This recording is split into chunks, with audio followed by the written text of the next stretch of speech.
काळाची गरज ओळखून विद्यार्थ्यांनी धरावी तंत्रज्ञानाची कास. आमदार संजय भेंडे यांचे प्रतिपादन.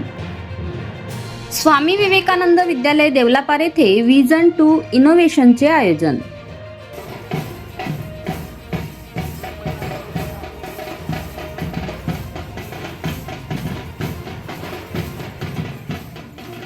विज्ञान व तंत्रज्ञानाच्या युगात विद्यार्थ्यांनी काळाची गरज ओळखून नवनवीन तंत्रज्ञान आत्मसात करावे. विज्ञान, तंत्रज्ञान व नवोपक्रमाच्या क्षेत्रात प्रगती करणाऱ्या देशालाच भविष्यात जागतिक स्तरावर प्रभाव निर्माण करता येईल.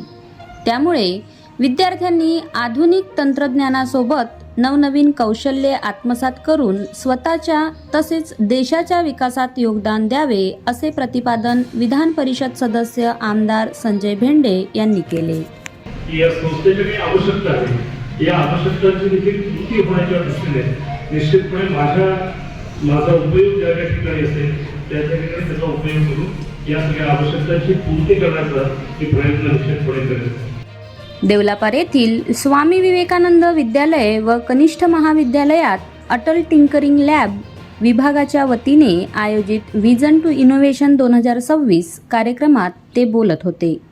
कार्यक्रमाच्या अध्यक्षस्थानी संस्थेचे अध्यक्ष जयंत मुलमुले होते.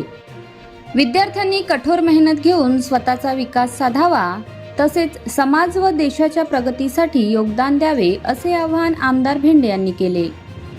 ज्याप्रमाणे मूर्तिकार छिन्नी हातोड्याने मूर्तीला आकार देतो, त्याचप्रमाणे शिक्षक विद्यार्थ्यांच्या व्यक्तिमत्वाला आकार देतात, असे सांगत त्यांनी विद्यार्थ्यांनी शिक्षण आनंदाने घ्यावे असा संदेश दिला. यावेळी रामटेक पंचायत समितीचे गट शिक्षणाधिकारी विजय भाकरे, देवलापार केंद्रप्रमुख रोहित खापरे, संस्थेचे कार्यवाह डॉक्टर अरविंद जोशी, लक्ष्मीदेवी अगरवाला कॉन्व्हेंटच्या प्राचार्या स्वाती चंदेल, पर्यवेक्षिका रेणुका देशपांडे, माजी मुख्याध्यापक जयंत देशपांडे आदी उपस्थित होते. कार्यक्रमाचे प्रास्ताविक मुख्याध्यापक राजू बोंद्रे यांनी केले, तर सूत्रसंचालन प्राध्यापक मनोज सिंह चंदेल यांनी केले. समारोप प्रसंगी आर्यमौसीचे प्रमुख डॉक्टर अरविंद लोंढे यांनी दुर्गम भागातील विद्यार्थ्यांनी शिक्षणाच्या मुख्य प्रवाहात येऊन नवोपक्रमांच्या माध्यमातून स्वतःचा विकास साधावा, असे आवाहन केले. कार्यक्रमादरम्यान विद्यार्थ्यांनी ATL मध्ये सादर केलेल्या विविध नाविन्यपूर्ण प्रयोगाच्या मॉडेल्सचे मान्यवरांनी निरीक्षण केले.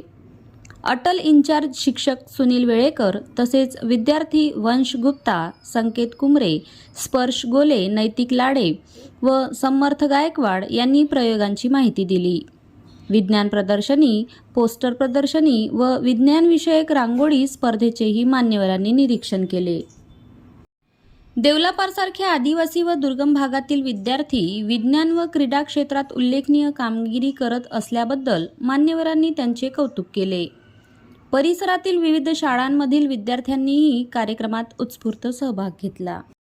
कार्यक्रमाच्या यशस्वीतेसाठी रवी निचंते, उल्हास इटानकर, ईश्वर साखरवाडे, नलिनी वानखेडे, सुनील मालवीय, सुरेश राठोड, केतन कांबडी, अमरदीप हजारे, परेश पल्लेवार, प्रकाश धोटे, वैभव गडकरी, रजनीश कोडापे, संजय उईके, स्वाती कोळंबकर, विप्रा वरखडे, नूतन चलपे, भारती वाहने, भाग्यश्री उरकुडे, भूपेश वरखडे, पूनम चौके, चंद्रशेखर गजबिये, अथर्व बोरकर, राहुल भवते, किशोर घानोडे, सचिन मावळे, श्याम कावडे, सतीश मिश्रा, पूजा गलमले व विद्यालयातील सर्व शिक्षक व शिक्षकेतर कर्मचाऱ्यांनी सहकार्य केले.